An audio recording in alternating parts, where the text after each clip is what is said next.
I 3D printed my own chess set in real life. I didn't, do it in Teardown or something, and I wanted to do a video to just kind of show you guys. So a while back I had this idea, hey, what if I printed a rook?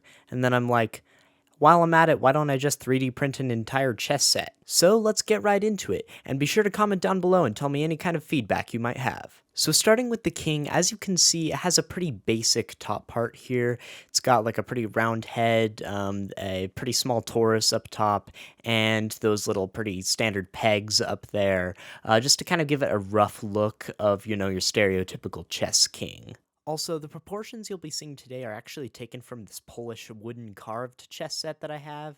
That way I could get, the heights kind of correct. It's got its imperfections and dirty patches, but, I like it.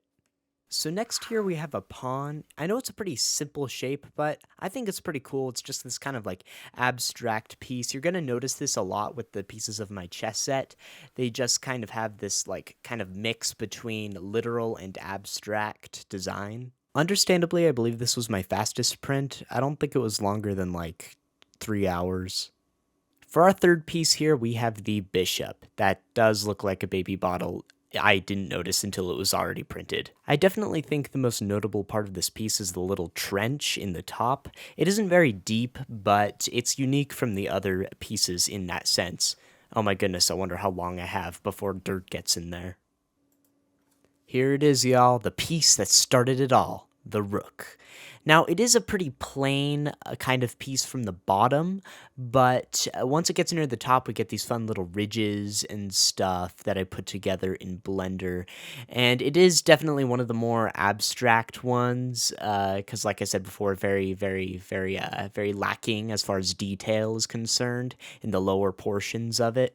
And here we have this very cheesy shot I made. I gotta get myself a gimbal. The queen looks very similar to the king, except it has a slightly different crown with a more kind of triangular shape to the little tips there that I actually kind of prefer. I think it looks nicer and more crown-like. It's also a bit shorter, but yeah, just kind of these marginal differences that kind of you can use to tell them apart. There are also these sloping shoulders coming up to the head that we can also see on the king.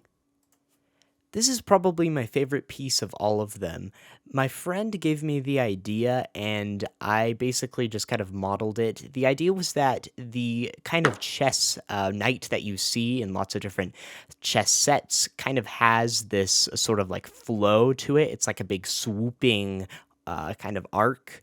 And so the idea was, what if we just kind of made that big swooping object and just kind of cut out all of the details, and here it is. It's basically just a stretched torus, so it would still be, easily printable on top of a cylinder, and you just kind of have this really abstract knight. If you've liked this video, please subscribe and drop a comment. At some point, I might do one more of these. It depends on how many, 3D printing ideas I have. But I will see you guys later. Farewell and goodbye.